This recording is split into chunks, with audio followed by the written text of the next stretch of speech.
used to work night shifts at a 24-hour gas station just off a quiet highway outside of town.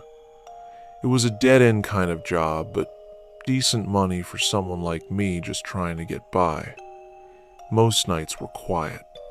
Some drunk people here and there, some truckers stopped for coffee, but every once in a while you'd get someone that just felt off.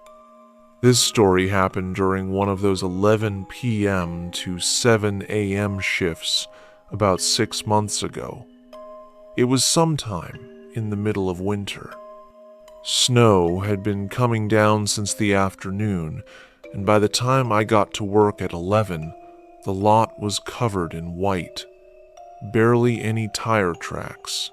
It was dead quiet. Even the regulars weren't showing up. The store I worked in had big glass windows in front, and a little side office with a narrow break room in the back. When I was bored, which was most of the time, I'd stand behind the counter and scroll on my phone, occasionally glancing up when a car pulled in. That night, I noticed something strange around 1:20 a.m. A man walked in from the side of the building. No car. No sound. He just stepped out from the left edge of the window, like he'd been standing there the whole time. He was tall, bundled up in a brown jacket with the collar pulled high and wearing a beanie. His face looked weathered, like he hadn't slept in days. There was something weird about how stiff he walked. Not like he was injured, just too controlled. He came inside, walked straight to the coffee station, and stood there with his back to me for a long time. At first, I didn't think much of it. Maybe he was cold, trying to warm up. But the weird part was, he wasn't doing anything. Just standing there. No movement. No reaching for a cup. Just facing the wall like he forgot what he came for. I cleared my throat and said, "Let me know if you need anything." He didn't turn, didn't speak. I went back to checking the inventory list on the screen, just trying to ignore it. Maybe he was homeless and needed a place to warm up. Maybe he was high. Whatever. I'd seen worse. A few minutes passed. Then I looked up again. He was now standing halfway down the snack aisle, just staring at the shelves, still not touching anything, still no movement, just standing in that rigid posture like he was trying to blend in but forgot how. I was starting to get uncomfortable. People loiter all the time, but something about how deliberate this guy was made me feel uneasy. I glanced at the small security monitor behind the register, 4 camera angles. In the corner shot, I could see him standing completely still in that aisle, one arm twitching like he was clenching his hand over and over. I was about to say something again when I looked up, and he was gone. Not in the aisle. Not at the coffee station. I leaned forward to look around the store, and spotted him in the back corner now, near the bathrooms. He must have moved while I glanced at the monitor. I had enough. I called out, "Hey man, store's for customers only. You need to buy something or move on." He didn't move. I stepped out from behind the counter, walking a few feet closer, keeping distance. He finally turned his head slightly and mumbled something. "What?" He said it again, a little louder but still too low to hear. I walked one step closer, but he raised his hand and shook it like he didn't want me to come nearer. Then he said, "I'm waiting." "For what?" I asked, trying not to show how tense I was getting.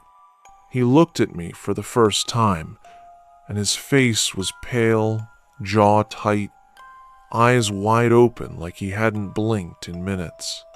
"For him," he said. That was it. I slowly stepped back toward the counter. Okay, well, you've got a few minutes. Then I'm locking the doors. I didn't wait. I went behind the counter and pressed the button that alerts the local patrol car that stops by during nights sometimes. They don't always respond unless it's serious, but I wasn't taking chances. The man didn't move.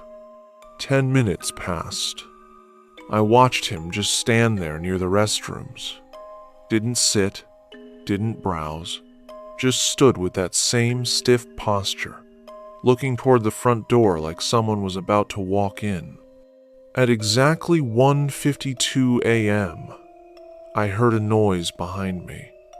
I spun around thinking someone had come in from the back, but the door was locked. Nothing there.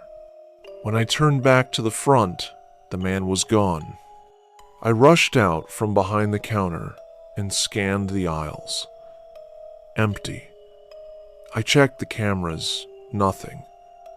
Then I saw the front door swinging slowly shut, like he'd left just seconds ago. I stepped outside into the snow. No footprints. Just fresh snow on untouched ground. No tire marks. He never had a car. And no sign of anyone walking away.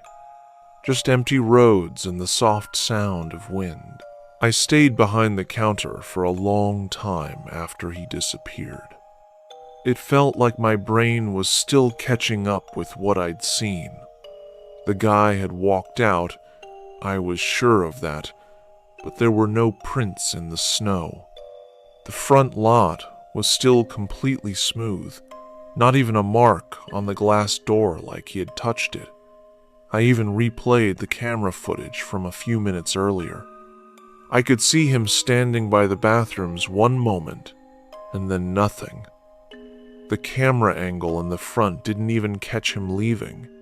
It was like he stepped into a blind spot, or never left at all.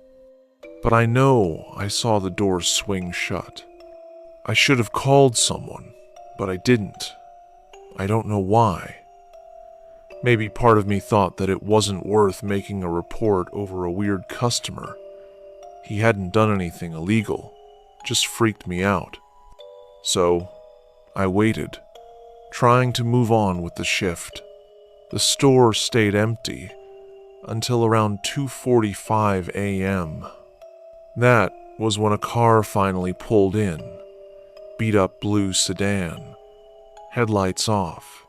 It rolled to a stop slowly, like whoever was driving wasn't in a hurry. I watched from the register as the door opened. It was a woman, maybe mid-30s, wearing a puffy jacket, hoodie under it, black boots. She looked normal enough, though tired. She stepped inside and glanced around like she was expecting to see someone. I greeted her out of habit. "Evening." She nodded at me, walked a slow lap through the store, then came up to the counter with a soda and some mints. "You haven't seen anyone else come through here in the last hour, have you?" she asked. I hesitated. "What do you mean?" She looked uneasy. "I'm supposed to meet someone. He told me to come to this gas station. Said he'd be waiting outside, but I didn't see anyone." I tried not to react, but the hair on the back of my neck stood up. "What did it look like?" I asked. She gave a small shrug. "Never met him before. Just some guy I talked to online a few times. He said he worked around here and would be wearing a brown jacket, beanie. That's all I know." I stared at her, not saying anything for a second. She noticed. "What?" she said. "Nothing, just... I think I saw someone like that earlier. He left, though." "Are you sure?" she asked. "He said to come exactly at 2:45. It's 2:48 now." "Yeah, pretty sure," I said. He didn't mention your name or anything to me." The woman seemed unsettled now. She took a half step back from the counter. "I don't know. Maybe I'll just go," she said. I rang her up and handed her the receipt. She turned toward the door and then paused. Was he acting weird or anything? I didn't answer right away. She looked at me again. "Just tell me if I'm in danger." I finally said, "He was just standing around, wouldn't talk. Said he was waiting for someone. That was over an hour ago." She nodded slowly and left. I watched her get into her car and sit there for several minutes before she finally drove off. The second she pulled away, I locked the doors. I didn't usually do that. We were a 24-hour station and not allowed to lock up unless there was an emergency, but I had a bad feeling in my gut. Something about the way that man had said he was waiting. Something about her showing up at the exact time he said. It felt wrong. At around 3:30 a.m., I was in the back room trying to heat up something in the microwave when I heard a soft click from the front. I froze. It wasn't loud, but the only thing it could have been was the sound of the front door unlocking. I ran to the front. The door was still shut, but it was now slightly ajar. I know I locked it. I double-checked it right after the woman left. Both deadbolt and top latch were secured. There was no way someone got in unless they had a key. I stood there, staring at the door, breathing hard. The snow outside was still untouched. The lot was completely empty. No cars, no movement. I shut the door and locked it again. This time I pulled on it twice to make sure. I checked the cameras. Nothing. Then I noticed something. The door had been unlocked from the inside. You could see it in the footage. Just before the door moved, there was a small shift in the frame. A blur. Like someone walked past the camera and flicked the lock open from the inside. But no one had come in. No one had left. And I had been alone the entire time. At least, I thought I was. I grabbed the flashlight from under the counter and began walking slowly through the store, aisle by aisle, checking behind displays, in the stockroom, even under the bathroom stalls. Nothing. No one. I felt insane. I came back to the counter and started writing everything down on the incident log. Not because anyone would believe me, but because I needed to put it somewhere. I just needed to prove to myself that it was real. I finished the shift without sleeping. I didn't eat. I barely even blinked. I waited until the morning guy came in and practically ran out the door. But the story wasn't over yet, because when I got home later that day and checked the store cameras remotely on my phone, I saw something that still makes my stomach twist. At exactly 4:02 a.m., just 30 minutes after I left, the cameras picked up the front door unlocking again. Only this time, no one was standing near it. It just clicked, swung open slowly, and stayed open for a full 10 seconds. Then it shut and locked itself. I didn't sleep when I got home. After watching the door unlock by itself on the camera feed, I just lay in bed staring at the ceiling until it got dark again. I didn't know what to think anymore. I kept replaying every second of that shift in my head, wondering if I missed something. A shadow, a sound, anything. The weirdest part was that nothing was stolen. The store didn't show any signs of being broken into. Inventory was untouched. The register counted out fine, but that didn't make me feel better. It made it worse. Like whoever was messing around in there didn't want money or snacks. They just wanted to be inside. Or stay inside. I thought about calling the manager and telling him I couldn't work that night, but I knew how that would go. He already thought I was unreliable because I was new and only a part-time night guy. Plus, he didn't believe in anything he couldn't see on paper. So I showed up again for my shift at 10:45 p.m., acting like everything was fine. This time, I brought a pocket knife and a thermos of coffee. The first few hours were dead quiet. No customers, no cars on the road, no calls. I walked the whole store right after I clocked in. I opened every stall, cabinet, and freezer door. I made sure the back room was clear and that the security room door was locked. Everything looked normal. Until just after midnight. That was when I saw something that nearly made me quit on the spot. I was wiping down the soda counter when I heard the printer in the back room start up. We didn't have a regular printer, just a receipt and shift report printer, which should only print when someone manually initiates a report. I walked into the back to check it out, and sure enough, a paper was sliding out of the tray. It was printing the incident report I'd written the night before. The one I left saved on the computer but never sent or printed. I walked up slowly and pulled it out. It had everything, word for word. Even the line where I wrote, "Something is wrong in this store. I feel watched even when I know I'm alone." Except now, under that, something else had been typed. 3 new words. "You were not." I dropped the paper and backed out of the room. My hands were shaking. I thought maybe someone was messing with me, so I grabbed the keys and unlocked the security room. The only people who could access those files were myself, the manager, and corporate. No one else had login access. The login records showed one entry since my shift started. It was my username, used 15 minutes earlier, while I was at the front counter. I went back to the monitors and rewound the feed.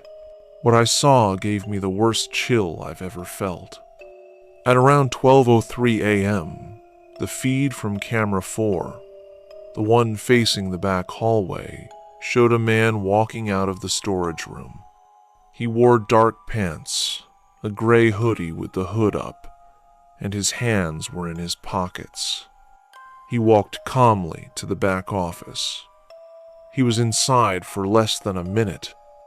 Then he walked back into the hallway and stopped, right under the camera, and stared straight up at it.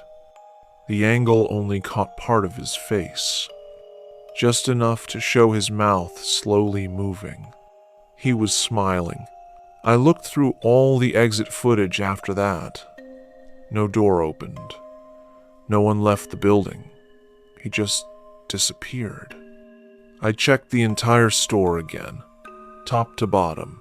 I even called the manager this time and made him stay on the phone while I walked around. He told me to stop being dramatic and to call the cops if I really thought someone had broken in. I almost did, but I didn't have anything to report. The guy didn't steal anything, didn't hurt me. There was no proof he was still there. Until 2:11 a.m. That was when a man walked in wearing a beanie and brown jacket, the exact outfit from the night before. He walked straight past the shelves and stood at the end of aisle 4. Didn't pick anything up, didn't look around. He just stood there, halfway down the aisle, facing the back wall. I stared at him from behind the counter, After 2 full minutes, I cleared my throat and said, "You need anything, sir?" He didn't respond. I waited another minute, then started walking toward the aisle. As I turned the corner, my heart dropped. He was gone. Just gone. The aisle was empty, and I hadn't heard a single footstep.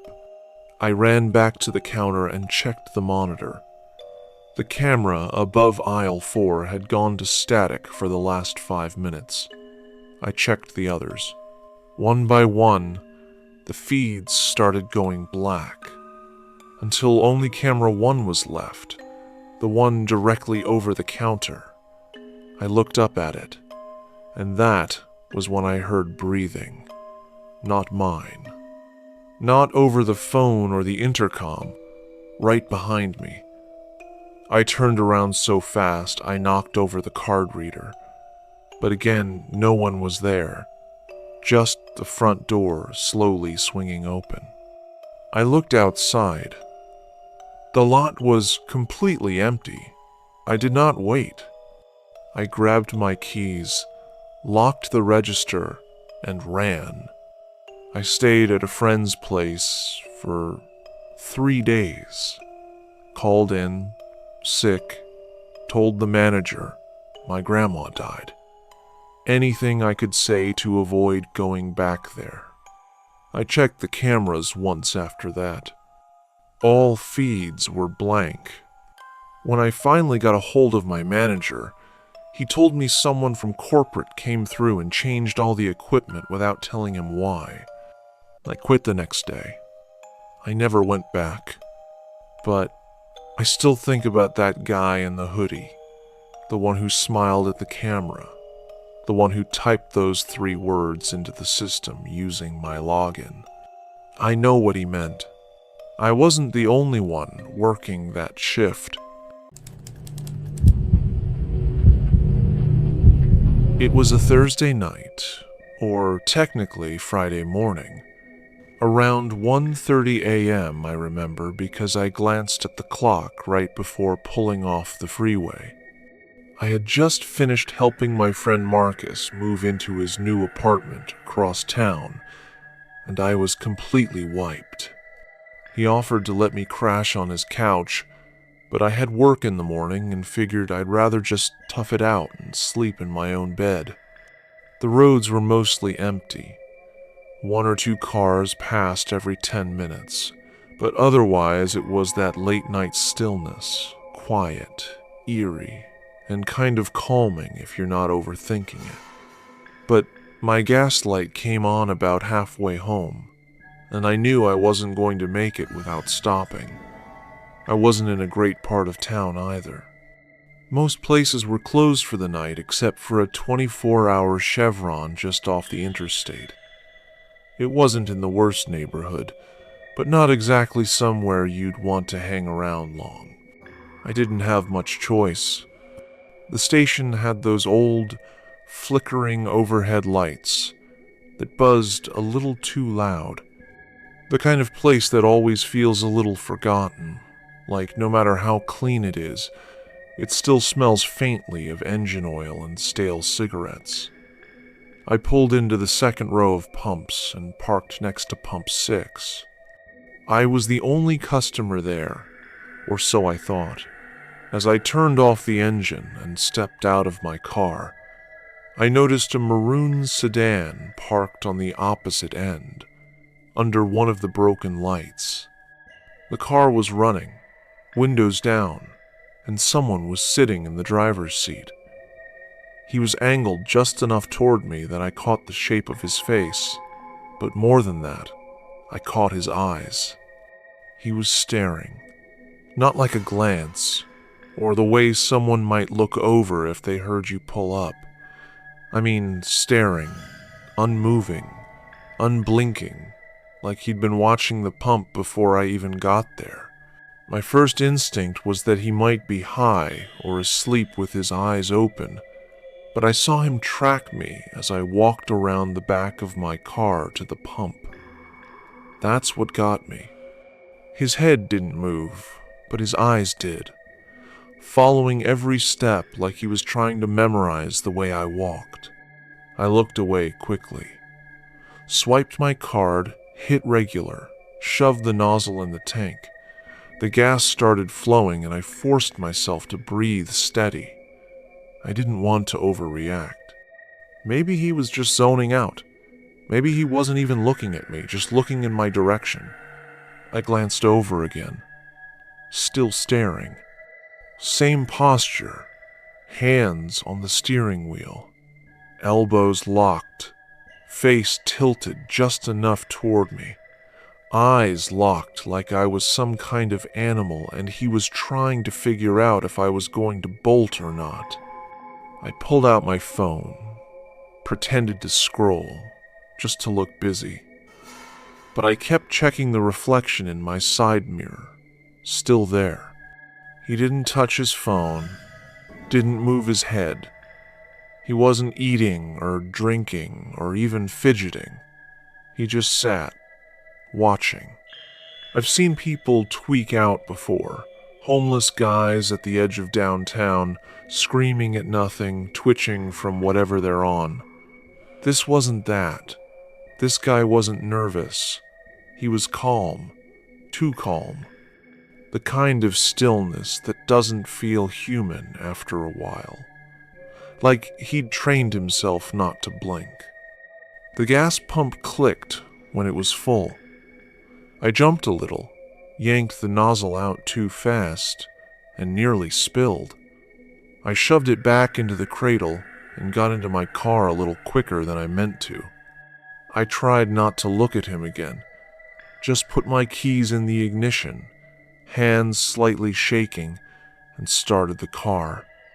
But I couldn't stop myself. I glanced one last time through the window before driving off. He was still staring, still hadn't blinked. The drive home felt longer than it should have. I kept checking the rearview mirror, half expecting to see headlights tailing me, but the highway was empty. Just me and the road, and the occasional sign flashing by overhead. The drive should have taken about 20 minutes.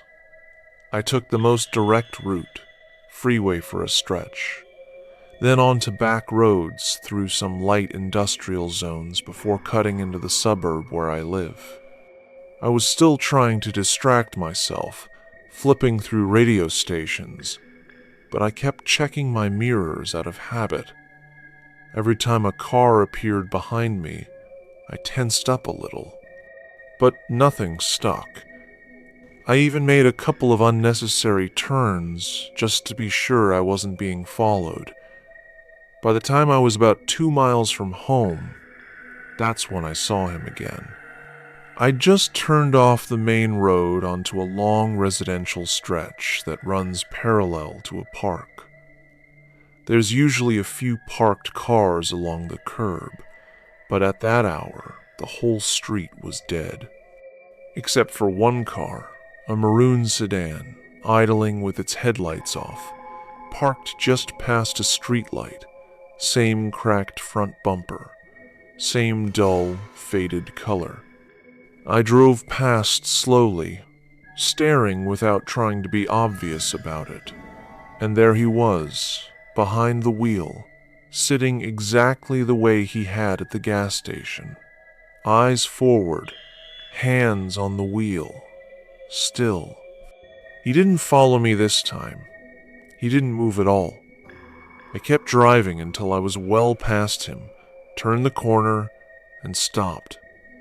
I sat there in my car, staring at the dark windshield in my mirror.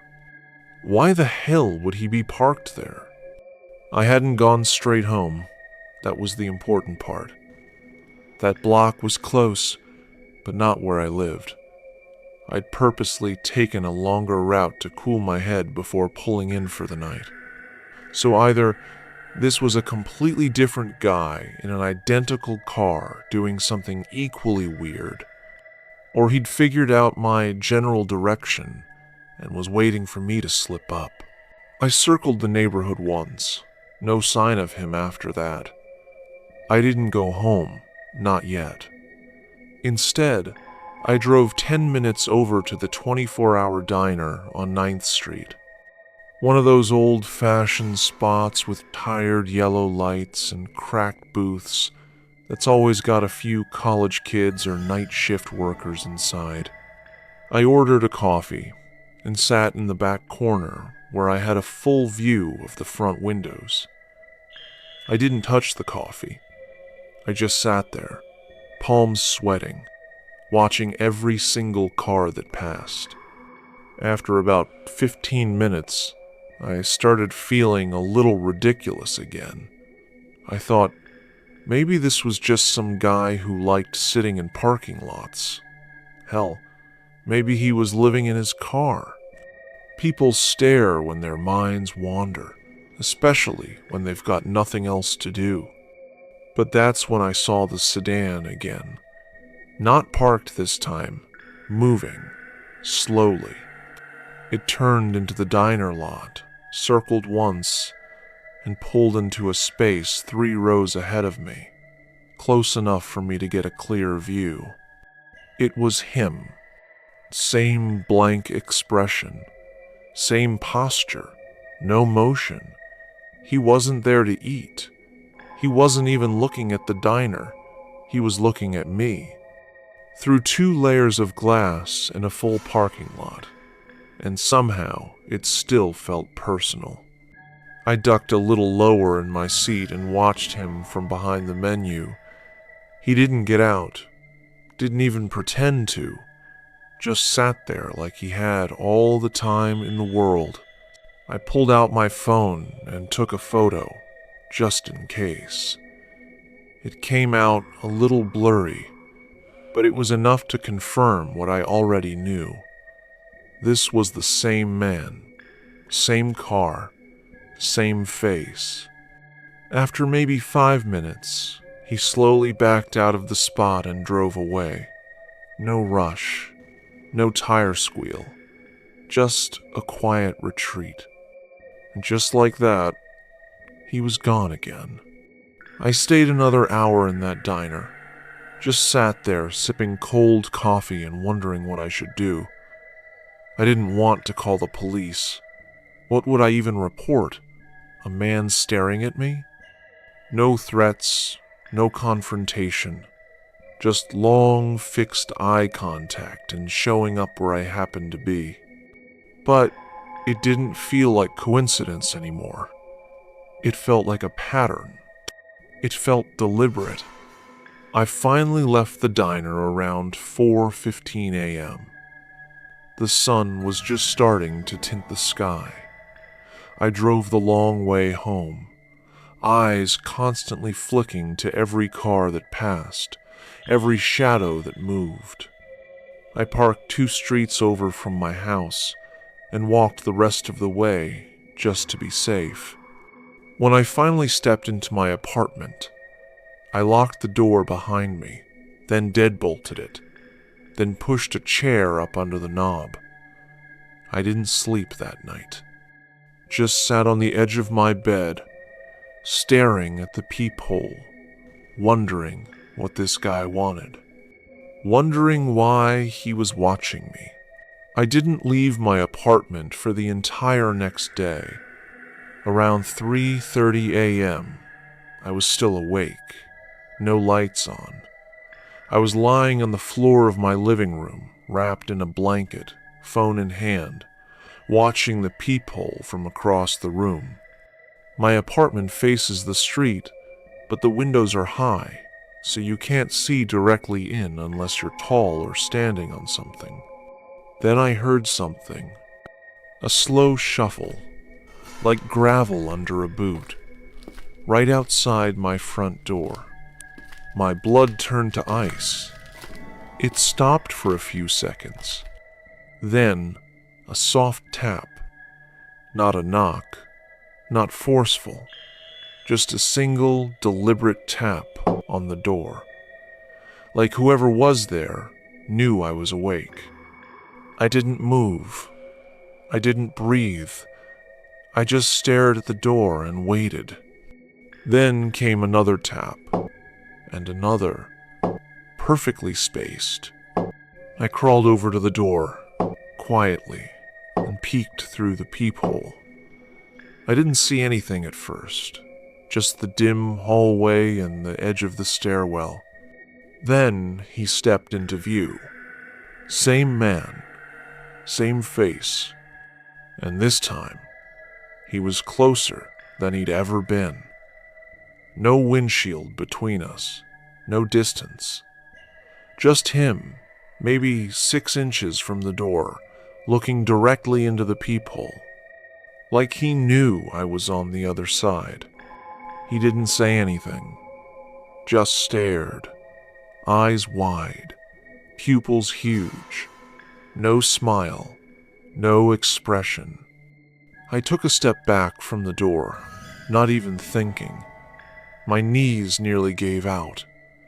I grabbed my phone, hands trembling, and dialed 911. As it rang, I looked again. He was gone. I couldn't hear footsteps. No door opened. No elevator ding. He had just vanished from the hallway in the span of maybe 8 seconds. A dispatcher picked up. I tried to explain, but I sounded insane. A man stared at me. He was outside my door. I don't know his name. He didn't do anything, but he won't stop showing up. They sent a car anyway. 2 officers showed up 20 minutes later. They walked the building, checked the parking lot, and asked if I had security footage. We didn't. It's an old building. They were polite, but clearly thought I was being paranoid. Maybe someone lives in the building who looks like him, one of them said. You sure you're not just seeing the same person and imagining the rest? I showed them the blurry photo I took at the diner. One of them nodded and said they'd file a report, but nothing came of it. No one matching his description had been seen around. No maroon sedan in the area. And unless he actually broke in or made a threat, there wasn't much they could do. They left around 5:15 a.m. I moved the dresser back in front of the door. I didn't sleep again. The next night, I stayed at Marcus's place. Didn't tell him the whole story, just that I had someone creeping around my building and needed a place to crash. He didn't ask questions. He gave me his couch and tossed me an extra pillow. But sometime around 2 a.m., I woke up to the sound of Marcus's front door unlocking. He lives alone, no roommates. I froze. It was slow, like someone was being careful not to make noise. I got up as quietly as I could, heart hammering, and grabbed the bat Marcus keeps by the fridge. I stood there in the kitchen, barely breathing. The door creaked open.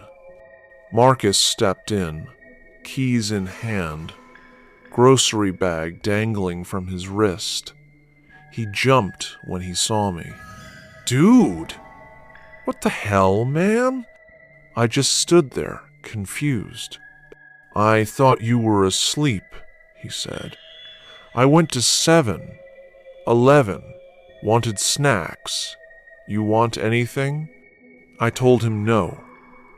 He shrugged, tossed the bag on the counter, and went into his room. I tried to settle back down on the couch.